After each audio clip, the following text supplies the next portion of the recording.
Hello, my name is Jennifer. Welcome to the 5th episode of Sustainable Packaging in the Circular Economy.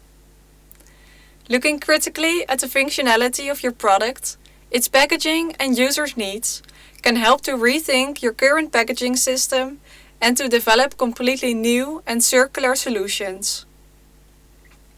In this episode's case study, we will see in practice that rethinking starts by asking the right questions.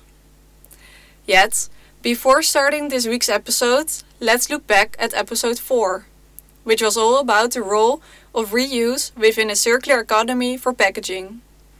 In the forum, we discussed adding intelligence to reusable packaging solutions such as Repack. Many of you were very critical and pointed out challenges when it comes to the implementation of chips in packaging. One of the main points of criticism in the forum was the additional resources that are needed to produce those kinds of technology, and the obstacles regarding separation and recycling. Also, two learners provided an interesting point around data privacy.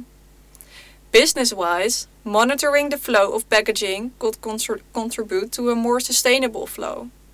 However, it might pose some tricky questions for consumers. We also saw some interesting contributions in SketchDrive.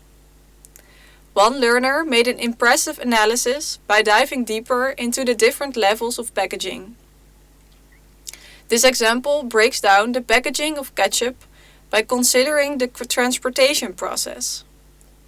This gives us valuable insights on the large amounts of packaging used for B2C products, which is not visible to the consumers at all. Another good example was the analysis of icing sugar mills. A lot of sustainable materials are involved in the secondary and tertiary packaging, such as cardboard and a wooden pallet. It could be replaced by reusable containers like a plastic crate, but those would need to be returned or reinserted into the logistical loop. Next to that, they would add weight and dimensions to the transport. So we would ask ourselves, is it better to reuse than recycle in this case? These are just some of the great examples we have seen this week. Keep up the good work, and if you haven't contributed to the discussion so far, please share an example and comment on other learners' contributions. Now let's continue with episode 5. See you soon.